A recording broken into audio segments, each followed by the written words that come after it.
Menurut warga setempat, makam Mbah Boyopati adalah makam seorang waliyullah yang banyak berjasa menyebarkan agama Islam di daerah Lamongan, khususnya di Kecamatan Gelaga. Makam tersebut terletak di Desa Medang, Kecamatan Gelaga, Kabupaten Lamongan, tepatnya di tengah persawahan penduduk. Makam tersebut sangat dikeramatkan oleh masyarakat Lamongan, khususnya penduduk setempat, dikarenakan jasanya sang waliyullah yang begitu besar serta karomahnya, yakni kesaktiannya yang sangat luar biasa. Masyarakat setempat biasa melakukan selamatan setiap 1 bulan sekali. Tradisi itu biasa dilakukan pada hari Jumat Pon dari mulai pagi sampai malam. Pada waktu selamatan tersebut sangat ramai para pengunjung, baik dari daerah Lamongan, Kabupaten Gresik, Kabupaten Surabaya, bahkan dari manca daerah. Tidak sedikit pejabat yang datang ke tempat tersebut untuk ziarah dan berdoa di makam tersebut. Sebelum pintu masuk makam terdapat sebuah jublangan, yakni kolam atau sawah yang dipercaya mampu menyembuhkan segala macam penyakit kulit. Menurut juru kunci makam, sebut saja Aba Tholib yang berusia 65 tahun. Suatu ketika ada seseorang yang mengalami gangguan pada kesehatannya. Orang tersebut terkena penyakit kulit yang sudah lama tidak sembuh. Berbagai macam obat serta medis sudah dicoba, tapi belum juga membuat penyakit orang itu sembuh. Akhirnya orang tersebut mendapat informasi tentang adanya makam dan kolam tersebut.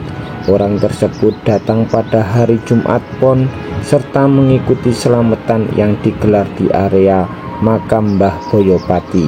Dipandu oleh sang juru kunci makam, orang tersebut melakukan doa serta tawasul kepada Mbah Boyopati. Sehabis berdoa dan melakukan ritual selamatan, orang tersebut pulang ke rumahnya dan tidak berselang lama, yakni kira-kira kurang lebih dari 1 minggu, penyakit yang diderita orang tersebut mengering yang akhirnya sembuh total. Kejadian yang sama juga dialami oleh seorang pemuda asal desa Wangen, yang mana desa tersebut yaitu berada di sebelah selatan Desa Medang, Kecamatan Gelaga, Kabupaten Lamongan. Menurut seorang pemuda, Hadi yang berusia 26 tahun menceritakan pernah suatu ketika temannya terkena sejenis penyakit cacar gatal-gatal disertai nanah di tangannya serta tubuhnya seluruhnya. Hadi menyuruh temannya tersebut mandi di sungai makam Mbah Boyopati. Alhasil temannya tersebut tidak lama sembuh serta bekas luka gatalnya lama-kelamaan menghilang tidak membekas. Lukanya itu bernanah seperti cacar di sekitar tangan dan seluruh tubuhnya. Tapi alhamdulillah ketika mandi di kolam makam Mbah Boyopati ternyata sembuh total, tutur Hadi. Menurut cerita masyarakat sekitar, tidak sedikit orang yang sembuh penyakitnya ketika sudah datang ke makam Mbah Boyopati. Kini masuk cerita ke sejarah singkat siapakah Kiai Boyopati itu. Ada seorang putri cantik yang termenung di tepian pantai pesisir Lamongan. Putri tersebut berasal dari desa Terbis yang juga termasuk daerah Lamongan, yang tepatnya kira-kira 2 km dari makam Mbah Boyopati sekarang. Pada saat itu datanglah seorang pemuda tampan yang menghampirinya serta ingin mempersuntingnya menjadi istrinya. Putri tersebut menyetujui ucapan pemuda itu dan menikahlah. Kini kita akan masuk ke sejarah singkat siapakah Kiai Boyopati itu. Berawal ada seorang putri cantik yang termenung di tepian pantai pesisir kota Lamongan. Putri tersebut berasal dari desa Terbis yang juga termasuk daerah Lamongan, bertepatan di utara dari makam Mbah Boyopati yang sekarang kurang lebih jaraknya 2 km dari situ. Pada saat itu pula datanglah seorang pemuda tampan yang menghampirinya serta ingin mempersuntingnya menjadi istrinya. Putri tersebut menyetujui ucapan pemuda itu dan menikahlah mereka serta hidup bahagia dan sentosa.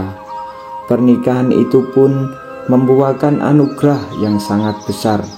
Tidak hanya mereka hidup bahagia, melainkan sang putri telah hamil dan akan segera mempunyai seorang anak.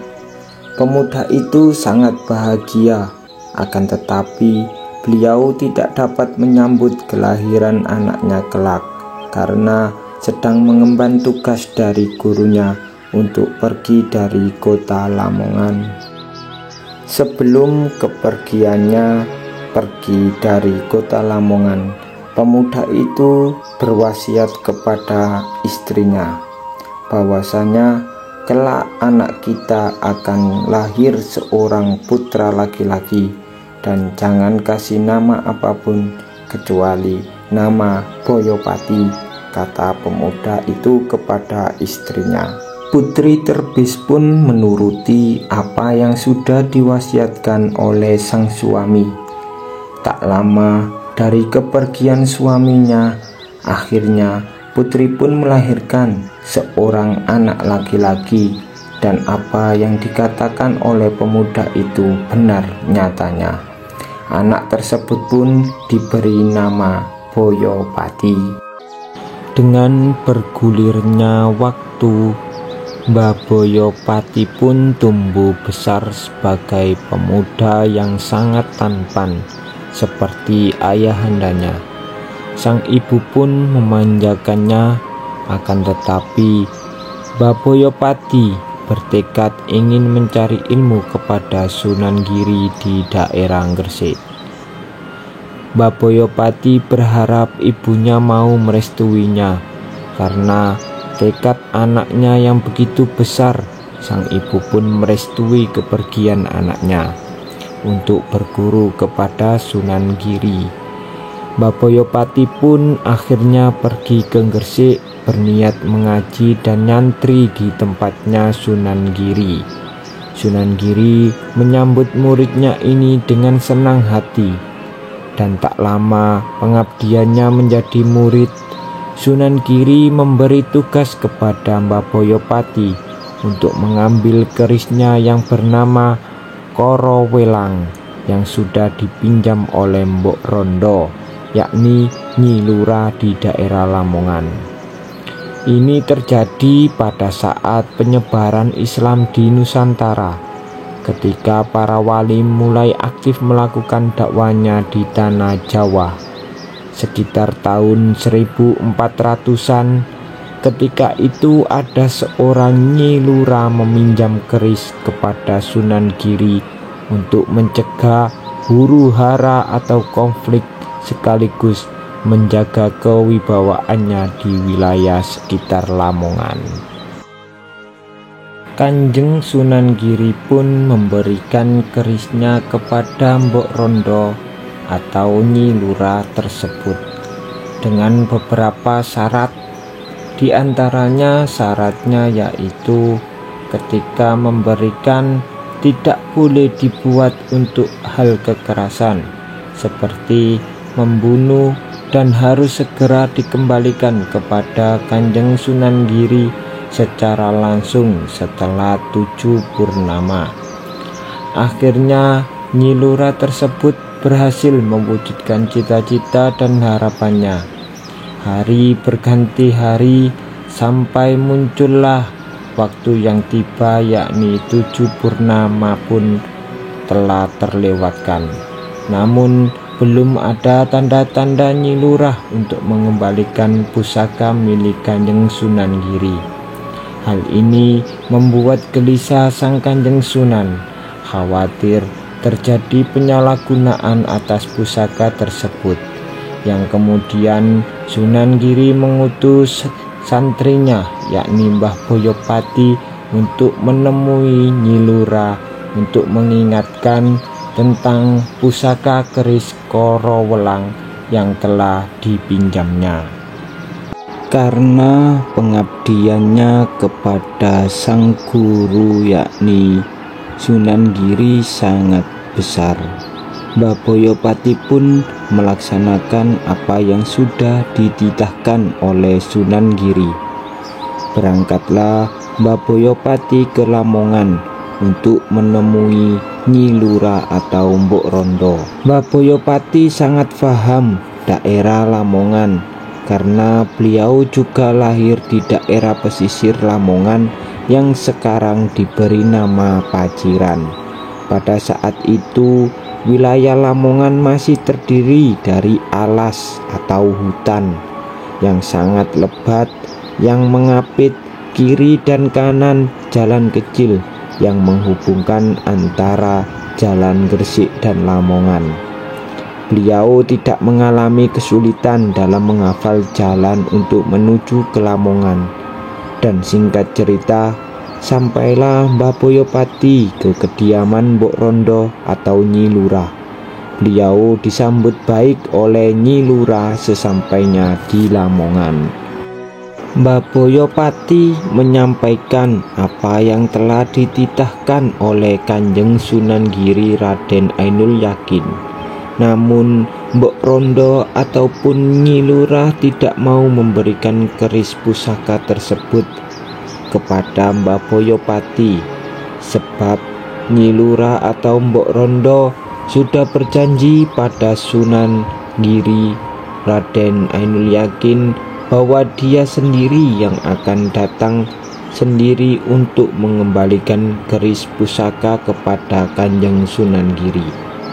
Padahal Mbah Boyopati tersebut juga merasa ditugasi dan sudah dititahkan kepadanya untuk mengambil keris pusaka Kanjeng Sunan. Akhirnya Mbah Boyopati mengalah dan menunggu janji Nyi Lurah atau Mbok Rondo, dan Mbah Boyopati pun tidak pulang kepada Sunan untuk berniat memantau apa yang dilakukan oleh Mbok Rondo atau Nyi Lurah selama 7 hari.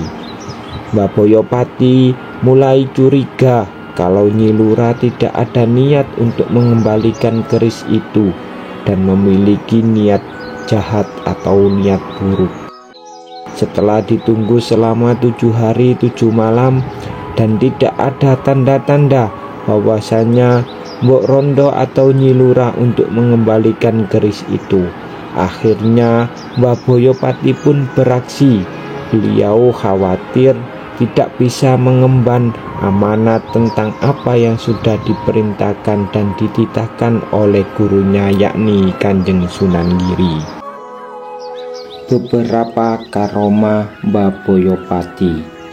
Mbah Boyopati sangatlah banyak karomahnya. Di antaranya bisa menyerupai sesuatu yang beliau inginkan. Karena merasa tidak bisa mengemban amanat apa yang dititahkan oleh Kanjeng Sunan Giri, Mbah Boyopati merasa ingin mengambil keris tersebut dan berniat mengambil keris Korowelang itu dari Mbok Rondo atau Nyi Lurah untuk dikembalikan langsung ke tangan Kanjeng Sunan Giri. Pada suatu pagi hari, Mbok Rondo atau Nyi Lurah sedang menyapu di pekarangan halaman kediamannya. Mbah Boyopati menyamar menjadi daun, berharap bisa mengambil keris tersebut yang diselipkan di perut Mbok Rondo atau Nyi Lurah. Dan penyamaran pun akhirnya diketahui oleh Nyi Lurah. Mbah Boyopati pun bergegas melarikan diri. Mbok Rondo atau Nyi Lurah pun sangat sakti hingga mampu mengetahui penjelmaan dari Mbah Boyopati. Suatu ketika Mbah Boyopati pun menemukan kelemahan dari Mbok Rondo atau Nyi Lurah. Beliau sangat suka dengan kucing, maka bergegaslah Mbah Boyopati menjelma menjadi kucing serta mendekat kepada Mbok Rondo atau Nyi Lurah. Nyi Lurah pun lengah serta tidak curiga sedikit pun karena sangat senangnya akan kehadiran seekor kucing itu, yakni penjelmaan dari Mbah Boyopati. Nyi Lurah berniat untuk memelihara kucing itu dengan kasih sayang dan diberinya makan serta dielus-elus kucing tersebut di pangkuan Mbok Rondo atau Nyi Lurah. Secara diam-diam, kucing penjelmaan dari Mbah Boyopati itu mengambil keris yang terselip di ikatan perut Mbok Rondo atau Nyi Lurah dan bergegas untuk melarikan diri. Mbok Rondo pun berteriak menyuruh anak buahnya untuk mengejar kucing penjelmaan dari Mbah Boyopati yang sudah berubah menjadi Mbah Boyopati asli. Penduduk spontan ikut mengejar mengira Mbah Boyopati adalah seorang pencuri keris Nyi Lurah atau Mbok Rondo. Kejar mengejar ini berlangsung sangat jauh hingga mencapai daerah Lamongan yang sekarang menjadi kota. Pada saat perbatasan antara Kecamatan Pucuk dan Kecamatan Babat, Mbah Boyopati sangat terpojok. Sebuah pohon besar menghalangi jalannya. Mbah Boyopati pun pasrah dan berdoa kepada Allah minta pertolongan, dan seketika itu anak buah Mbok Rondo atau Nyi Lurah melemparkan anak tombak kepada Mbah Boyopati. Ternyata datanglah seekor kijang atau rusa yang menghalanginya dan menyelamatkannya hingga rusa tersebut terkena anak tombak yang dilemparkan oleh anak buah Mbok Rondo atau Nyi Lurah tersebut. Beliau bersyukur kepada Tuhan Allah yang Maha Menyelamatkan karena telah menyelamatkan lewat perantara kijang tersebut, serta berucap jangan sampai anak turunnya memakan daging rusa. Mbah Boyopati pun bergegas pergi dan melanjutkan pelariannya. Sesampainya di daerah yang sekarang adalah Desa Medang, Kecamatan Gelaga, Kabupaten Lamongan, beliau merasa terkepung dan tidak ada jalan keluar karena massa yang begitu banyak mengepungnya. Di tempat itu terdapat jublangan atau kolam atau yang sekarang biasanya disebut dengan telaga, yang akhirnya beliau menceburkan dirinya di dalam air telaga atau kolam dengan berdoa kepada Allah supaya selamat dari kejaran massa tersebut. Karomah Mbah Boyopati ternyata juga bisa bernafas di dalam air laksana seekor ikan. Beliau masuk ke dalam rong atau lubangan kecil rumah ikan lele. Massa yang begitu banyak sudah mengepung dan menghampiri kolam tersebut dengan membawa obor api, akan tetapi tidak ada tanda-tanda Mbah Boyopati di tempat itu. Ketika massa curiga kalau Mbah Boyopati sedang ngumpet di dalam kolam itu, beribu-ribu ikan lele muncul ke permukaan air kolam itu atau jublangan, sehingga tidak ada celah orang untuk menyebur ke air kolam tersebut, sehingga membuat anggapan massa kalau saja Mbah Boyopati tidak ada di dalamnya. Kalau saja Mbah Boyopati ada di dalam kolam itu, beliau pasti meninggal karena terkena patil dari ikan lele yang mana itu adalah senjata pamungkas dari seekor ikan tersebut. Dengan melihat kolam yang dipenuhi oleh ikan lele, pergilah Masa untuk kembali dan berhenti untuk melakukan pengejaran terhadap Mbah Boyopati. Dan lagi-lagi Mbah Boyopati bersyukur karena Allah telah menyelamatkannya dari kepungan Masa lewat perantara ikan lele. Seketika itu beliau berucap, kalau nanti anak turunnya jangan ada yang memakan ikan lele, karena ikan lele telah berjasa sangat besar untuk menyelamatkannya. Setelah Masa pergi semuanya, Mbah Boyopati pun bergegas keluar dari kolam tersebut dan pergi ke Gresik untuk mengembalikan keris yang bernama Korowelang itu kepada Kanjeng Sunan Giri. Mbah Boyopati pun mendapat gelar dari Sang Sunan Giri dengan nama Sayyid Abdul Somad. Setelah pengabdiannya yang begitu lama kepada Kanjeng Sunan Giri, Mbah Boyopati pun kembali ke daerah Lamongan untuk membabat alas dan mengajarkan agama Islam, serta mendirikan desa-desa, diantaranya adalah Desa Medang yang kini telah ditempati oleh makam Mbah Boyopati, atau bisa juga di tempat itu beliau diselamatkan oleh ikan lele dari kepungan para pengejar, yang mana pengejar itu adalah murid dari Nyi Lura atau Mbok Rondo. Makam Mbah Boyopati sangat dikeramatkan oleh masyarakat Lamongan, khususnya penduduk setempat, yakni di Desa Medang, Kecamatan Gelaga. Hal itu disebabkan karena jasa dan karomah Sang Valiyuwa itu begitu besar. Peziarah biasa melakukan selamatan setiap 1 bulan sekali.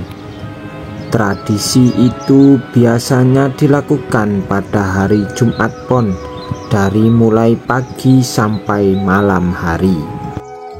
Hampir di setiap hari Jumat Pon, makam Kiai Mbah Boyopati sangatlah ramai dari para pengunjung, baik dari daerah Lamongan, Gresik, Surabaya, bahkan dari daerah lain di luar Jawa Timur.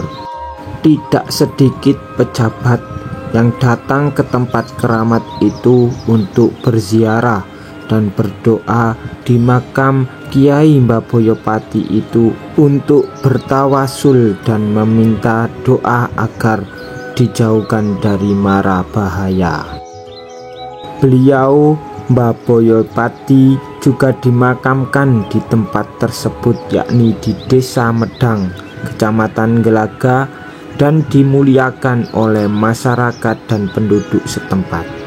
Bagi penduduk Lamongan yang masih ada keturunan dari Mbah Boyopati, apabila telah melanggar untuk memakan atau menjual ikan lele, dia akan mengalami gatal-gatal serta kulit melupas, dan juga ada yang berbelang berwarna putih seperti kulit ikan lele, dan mungkin tidak bisa disembuhkan oleh obat atau medis kecuali datang dan berziarah ke makam Waliyullah Mbah Boyopati untuk bertawasul dan berdoa, serta membasuh bagian yang sakit dengan air kolam atau jublangan yang berada di makam Mbah Boyopati. Pantangan tersebut tidak berlaku bagi orang Lamongan yang bukan asli dari keturunan Kiai Mbah Boyopati. Tapi meski begitu, banyak orang yang dari luar Lamongan yang sembuh dari penyakit kulitnya sehabis berziarah dan membasuh lukanya atau penyakitnya itu dengan air kolam yang berada di Jublangan makam Mbah Boyopati. Dan tidak lupa pula untuk berdoa serta tawasul, karena kesembuhan adalah milik Sang Pencipta, yakni Allah Subhanahu wa Ta'ala. Mbah Boyopati adalah pelantara saja. Oke, itulah kisah dari Mbah Boyopati, asal dari Kabupaten Lamongan, Kecamatan Gelaga, Desa Medang. Dan jangan lupa untuk klik tombol like, komen, dan subscribe, serta aktifkan loncengnya agar tidak ketinggalan ketika ada pemberitahuan cerita di channel kami yang terbaru. Dan inilah kisah larangan kenapa orang Lamongan yang keturunan dari Mbah Boyopati dilarang atau tidak boleh untuk makan ikan lele. Oke, terima kasih telah menonton di channel kami. Dari kami, assalamualaikum warahmatullahi wabarakatuh.